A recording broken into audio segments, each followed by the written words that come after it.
Titanic को देखने गए टाइटैनिक सबमरीन का मलबा मिल चुका है और इसमें सवार इन 5 लोगों में से किसी का भी बचना नामुमकिन है। समंदर की गहराई ने न जाने कितने जहाज और सबमरीन को निगल लिया है। इन्हीं में से एक ऐसी सबमरीन की दुर्घटना है जिसमें 61 लोगों में से 60 लोगों की जान चली गई, लेकिन एक शख्स बच गया और 18 महीनों बाद दुनिया के सामने जिंदा वापस लौटा। क्या है पूरी कहानी, आइए जानते हैं। 26 नवंबर 1941 HMS पर्सियस नाम का यह सबमरीन समंदर के अंदर गोते लगाता है। 10 दिनों तक ये बिल्कुल सही सलामत थी, लेकिन 10 दिन के बाद यह सबमरीन हादसे का शिकार हो गई, जिसमें सवार 61 लोगों में से 60 लोगों की जान चली गई। साल 1929 में बने इस सबमरीन को ब्रिटिशर्स ने इजिप्ट के अलेक्जेंड्रिया को सौंपा था, जिसका काम था माल्टा से अलेक्जेंड्रिया तक जरूरी चीजें पहुंचाना। मगर 6 दिसंबर 1941 रात के 10 बजे के करीब ये इटालवी माइन से टकराई और सबमरीन में धमाका हुआ। ये धमाका इतना भयानक था कि सबमरीन समंदर की गहराई में डूबती चली गई और इसके अंदर तेजी से पानी भरने लगा।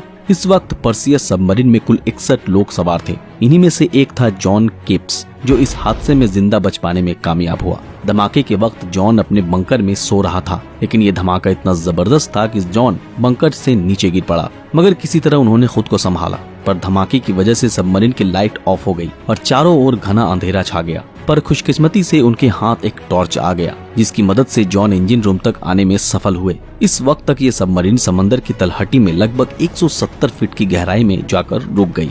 तब केप्स ने सोचा कि उनके पास अभी भी मौका है सबमरीन से बचकर बाहर निकलने का। तब उन्होंने टॉर्च लाइट की मदद से देखा कि सबमरीन से ऑक्सीजन तेजी से बाहर निकल रही है और अंदर बहुत तेजी से पानी भरता जा रहा है। लेकिन उन्होंने हिम्मत नहीं हारी और 24 लोगों की लाशों से गुजरते हुए बाहर निकलने की कोशिश करने लगे। इस वक्त वो इंजन रूम में थे, पर उन्हें इससे भी आगे जाना था खुद को बचाने के लिए। पर इससे आगे का दरवाजा अगर वो खोलते तो पानी इतनी तेजी से अंदर आता जिससे उनकी मौत हो जाती। तभी उन्हें क्रू के 3 और लोग मिले जो जिंदा थे। जॉन उनके साथ मिलकर एस्केप चेम्बर तक पहुंचे और वहां मौजूद एस्केप सूट पहनकर बाहर निकलने का प्लान बनाने लगे। लेकिन यहाँ समस्या ये थी कि इस एस्केप सूट को सिर्फ 100 फीट की गहराई के लिए ही डिजाइन किया गया था और ये सबमरीन 170 फीट की गहराई में डूबा था। पर वो डरे नहीं और बाहर निकलने के लिए तैयार हो गए। इससे पहले वो बाहर निकलते उन चारों ने मिलकर शराब पी और इसके बाद वो सबमरीन से बाहर निकल गए। इस गहराई में पानी का प्रेशर इतना ज्यादा था कि मानो उनकी हड्डियां टूटकर चकनाचूर हो जाएंगी। बावजूद इसके वो चारों आगे बढ़ते गए, लेकिन दबाव के कारण जॉन केप को छोड़कर बाकी 3 लोगों की बीच रास्ते में ही मौत हो गई। पर जॉन किसी भी तरह सतह तक पहुंचने में कामयाब हुए। जब वो सतह तक पहुंचे तो उन्हें दूर एक आइलैंड दिखा, जिसका नाम था ग्रीक आइलैंड, जो सतह से 8 किलोमीटर दूर था। पर समस्या ये थी कि सतह तक पहुंचते पहुंचते पानी के दबाव के कारण उनके हाथ पैर काम करना बंद कर चुके थे। पर उस दर्द और तकलीफ के बावजूद जॉन जैसे तैसे लहरों के सहारे उस आइलैंड पर पहुंचने में कामयाब हुए। आइलैंड के तट तक पहुंचते ही थकान के कारण वो बेहोश हो गए, जिसके बाद कुछ मछुआरों की नजर उन पर पड़ी और जो उसकी जान बचाने के लिए उसे अपने घर ले गए और छुपाकर उनका इलाज करने लगे, क्योंकि ये वो दौर था जब वर्ल्ड वॉर 2 चल रही थी और जिस आइलैंड पर जॉन पहुंचे थे वहाँ इटालियन सेना पहले से मौजूद थी। अगर उन्हें जरा भी भनक लगती दूसरे देश का कोई शख्स यहाँ आ पहुँचा है तो वो उसे जासूस समझकर मार डालते। इसलिए उन मछुआरों ने जॉन को छुपा दिया और उनके शरीर पे ब्राउन कलर का पेंट लगा दिया ताकि वो भी आम लोगों की तरह ही लगे। इसी तरह लगभग 18 महीने यानी 1.5 साल बाद जॉन एक मछुआरे की मदद से कैफिलोनिया से बचते बचाते टर्की पहुँचे और फिर वहाँ से अलेक्जेंड्रिया पहुँचने के बाद उनके साहस को देखते हुए ब्रिटिश एम्पायर ने उन्हें पुरस्कार से सम्मानित किया। लेकिन कुछ लोगों का मानना था कि जॉन झूठ बोल रहे थे,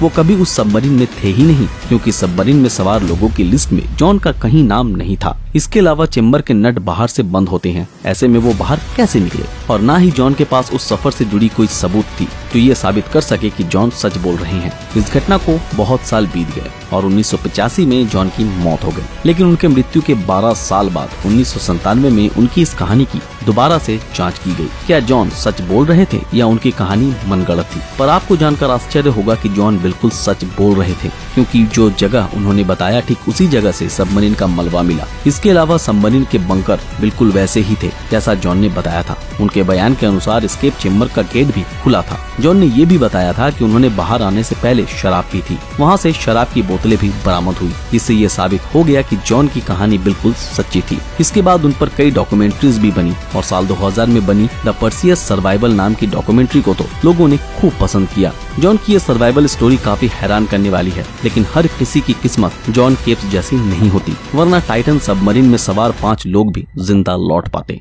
जिन्होंने 2.5 करोड़ रुपए खर्च कर अपने लिए मौत खरीदा। 18 जून 2023 आरएमएस टाइटैनिक के मलबे को एक्सप्लोर करने के इस सफर में टाइटन सबमरीन में 5 लोग सवार हुए, जिनमें एक्शन एविएशन के फाउंडर हैमिश हार्डिंग, इन्होंने जेफ बेजोस के साथ स्पेस का सफर भी किया था। दूसरे थे स्टॉकटन रश, जो ओशियन गेट के सीईओ भी थे, जिन्होंने टाइटन सबमरीन को डिजाइन किया था। तीसरे थे पॉल हेनरी नार्जियोलेट, जो 37 बार टाइटैनिक के मलबे तक का सफर कर चुके थे और टाइटैनिक एक्सपर्ट भी थे। और आखिरी पैसेंजर्स थे पाकिस्तानी बिजनेस टाइकून शहजादा दाऊद और उनके 19 साल के बेटे सुलेमान, जो इस सफर का ही हिस्सा थे। लेकिन टाइटैनिक के साथ हुए इस दर्दनाक हादसे में टाइटन का मलबा तो मिल गया, पर उन 5 लोगों की लाशें भी कभी नहीं मिलेगी, क्योंकि पानी के दबाव के कारण उनके चीथड़े हो गए होंगे। रिसर्चर्स के मुताबिक टाइटैनिक का मलबा समुद्र की 3800 मीटर की गहराई में मौजूद है और टाइटन सबमरीन भी इसके आसपास पहुंचकर ही हादसे का शिकार हुई। और इस जगह पानी का दबाव इतना है कि मानो किसी इंसान के ऊपर पूरा का पूरा आईफिल टावर डाल दिया जाए। इतने दबाव के कारण 300 मिलीसेकंड के अंदर ही उन 5 लोगों को मौत ने अपनी चपेट में ले लिया। वैसे जॉन की सर्वाइवल स्टोरी के बारे में आपकी क्या राय है, कमेंट में जरूर बताएं।